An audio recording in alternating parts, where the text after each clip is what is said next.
prefab sprout and the splendid When Love Breaks Down. Now, we're about to talk about Blitz kids, and I don't mean those who inhabited a nightclub in the 1980s. I mean those who lived their lives as children through the proper Blitz in London during the Second World War. And Blitz Kids is the title of a book, True Stories from the Children of Wartime Britain. The story is told by Duncan Barrett and Noala Calvi, and we have Duncan here with us. But we also have one of the people who's contributed to that book, Maureen, who's here with us as well. Maureen, welcome to the show. Thank you. And welcome to you too, Duncan. Good to see you, Robert. Let me begin with you, Duncan. I mean, I'm very, very glad that Maureen's here with us today. There aren't that many people left, are there, who can tell this story kind of, firsthand, who actually have memories and experiences of living through the war. I was working out that Maureen, although she looks like a very young lady, must have a certain age. Yeah, I mean, for this book, we were looking for people in their kind of mid to late 80s onwards, basically, right. Yeah. Because Nuala and I have done a few of these books. Yeah, you've been on the show before. We've been on the show a few times, and we did a book about GI brides. We did a book about women in the forces, for example.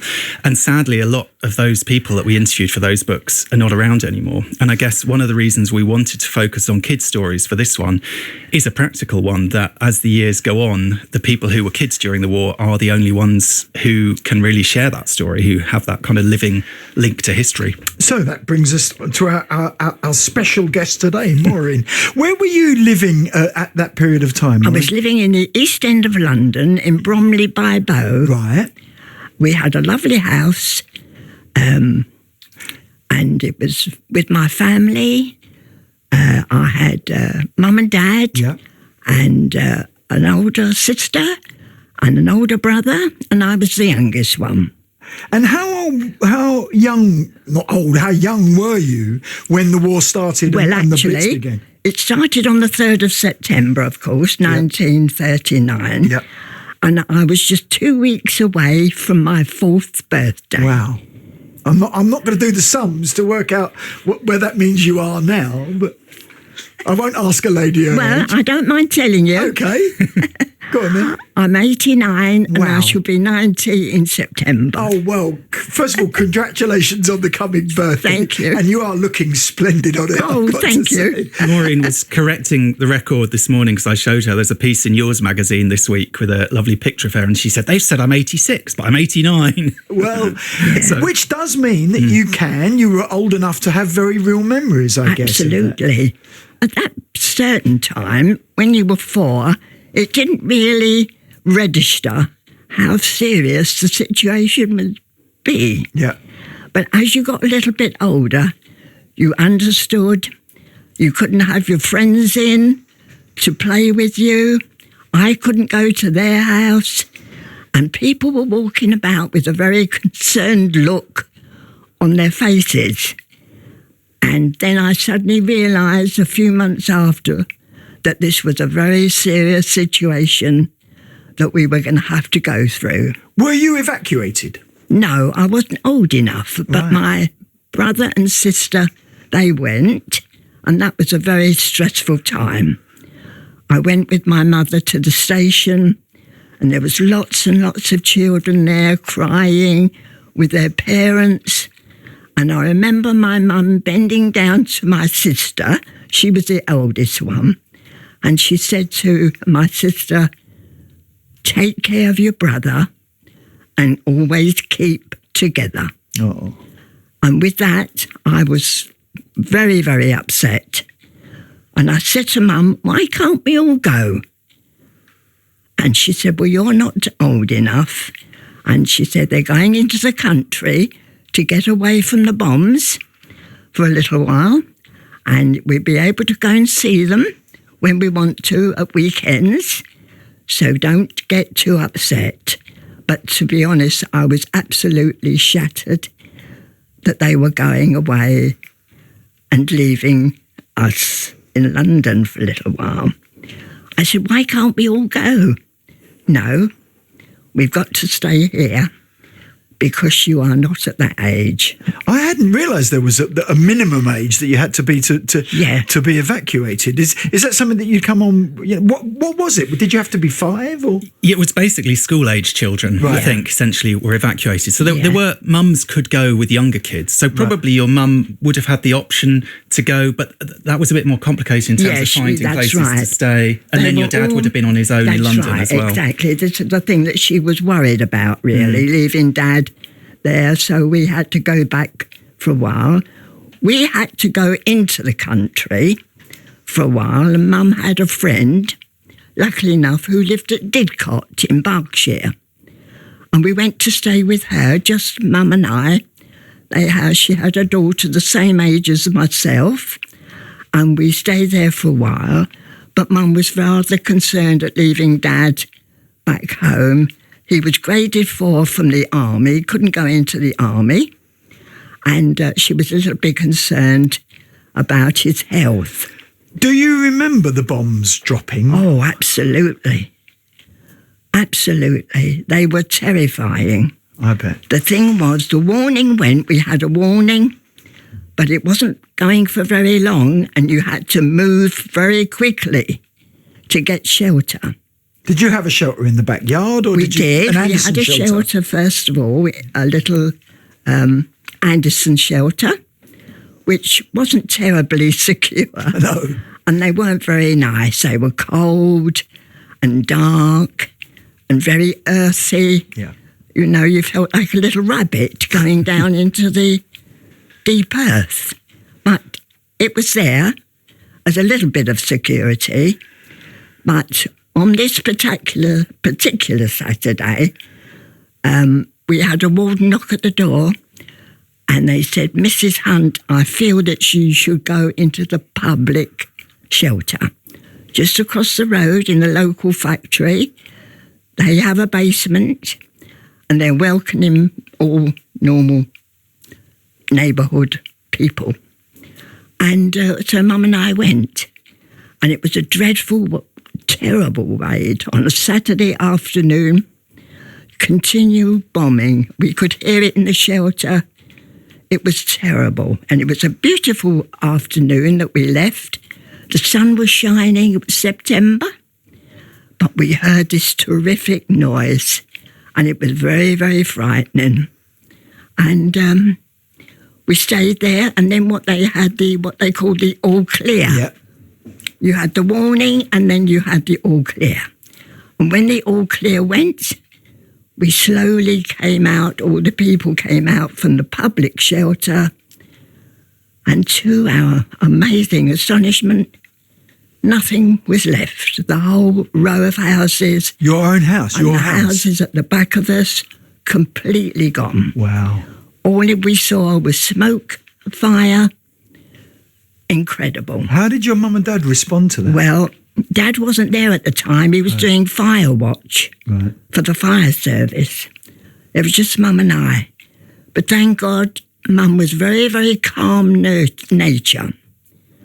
And she just took my hand, and that we just stood there, and we walked along this row of burning material. It was awful. The smoke was coming up because they sent down incendiary bombs, which caused the fires.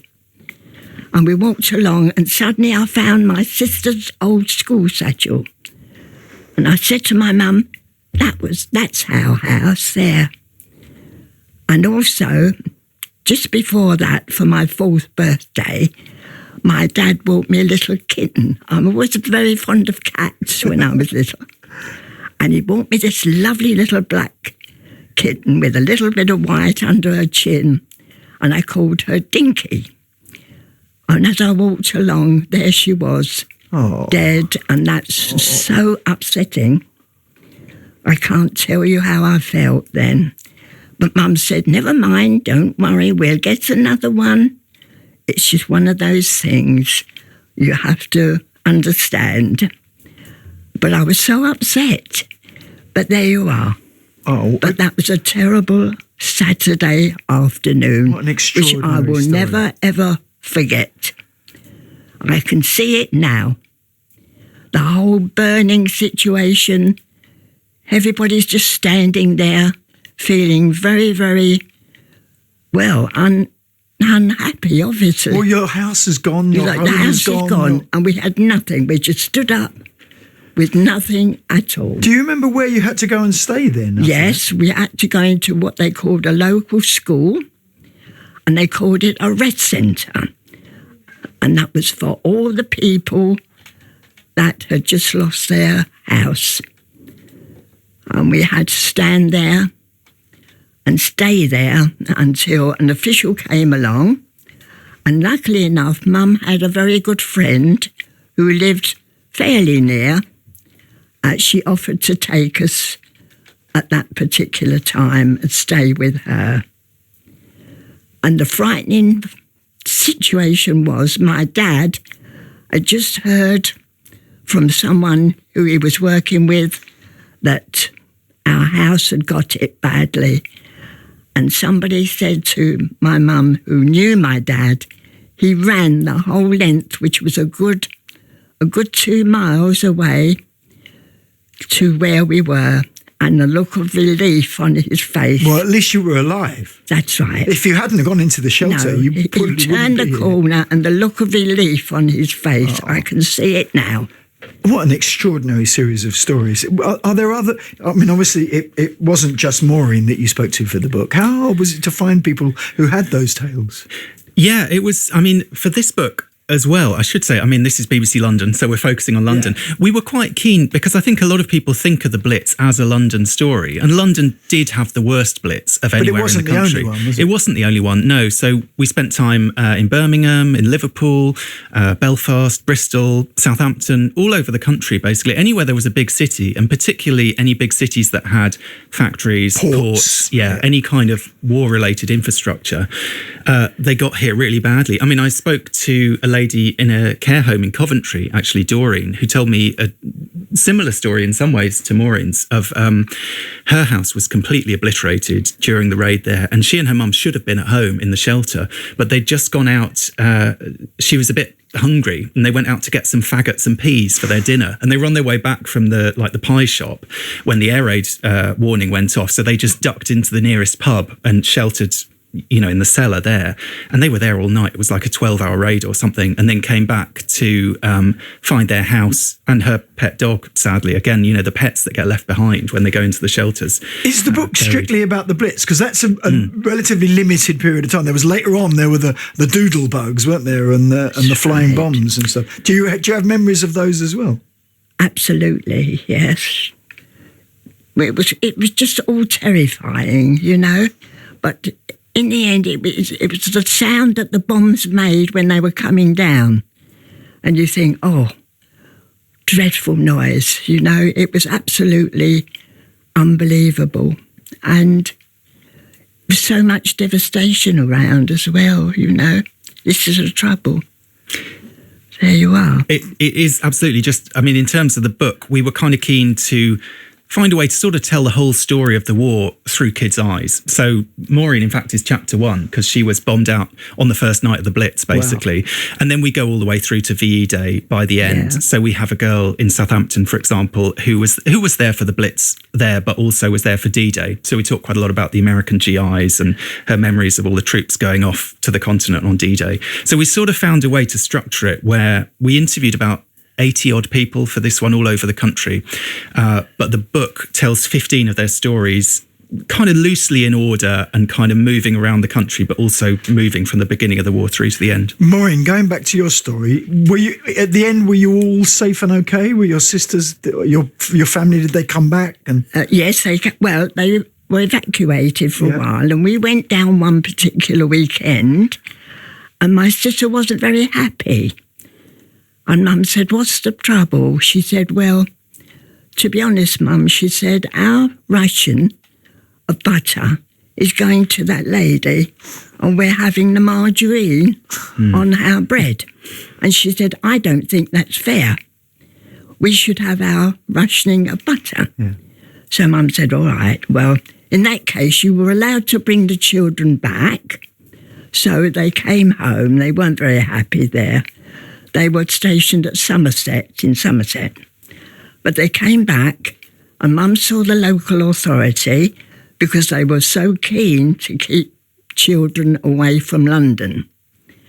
And there was another area up in Suffolk, in the east of England, and they said they have another lovely lady who's very willing to take children in from London.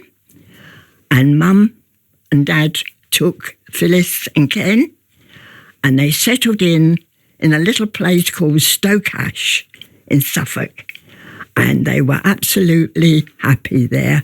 The lady took them in as if they were her own children. She had just one daughter, and they were very, very happy there. And we used to go down at weekends to see them, and she really was very good with the children. That's lovely to And hear. then after a while, they came back to London. They stayed there for a while, but they wanted to come back to London. Now, we've got VE Day celebrations That's coming up. right. Do you remember VE Day? Oh, what a day. Oh, it was incredible. First of all, we had heard a rumour.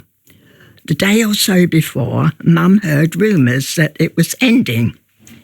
But she said, we're not going to take any notice of it. We don't want our hopes dashed. We just wait and see. Anyway, another announcement came on. The radio was on from 6 o'clock in the morning till 12 o'clock at night. And the official said there would be an official announcement by Winston Churchill tomorrow afternoon at 3 o'clock. That's all they said. Anyway, we were all assembled around the radio, listening ready for the announcement. And he came on and he said, he didn't say the word surrender, but in as much words, he said, Germany, the war has ended. And, well, we all stood up, we started crying, and then we started laughing. And then all the neighbours' doors open where we were living at the time. Out come all the bunting and the flowers, and the Union Jacks were going up.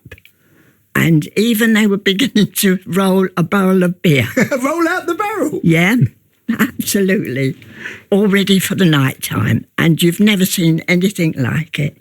It was wonderful. Everybody was hugging people that you didn't even know was walking along, and they were just crying and hugging. It was marvellous. And then suddenly I heard all these strange songs being that I'd never heard before. I was always keen on the radio with all the new latest songs, but I'd never heard these war songs being sung. Roll out the barrel and Old Mother Brown. Knees up, Mother Brown. I've never heard of these. And every neighbour was singing. And within a minute, the beer was rolling. And it was incredible. And it was such a lovely time. We couldn't really believe it, but everyone said, right, party. And I think we had a party every night. It went on for days, didn't it? And Because then- we sort of think of VE Day, the street party, as like, a That's nice right. afternoon. But this was like 3 had days a of partying. neighbour who was a very good pianist. And he took his piano right out onto the pavement outside with the help of a couple of other neighbours. He was a marvellous pianist. And he started playing all the lovely songs. Everybody was singing. Oh, it was such a wonderful time. And then they suddenly realised the children want a party. We had about 6. Oh, well, salmon and shrimp sandwiches.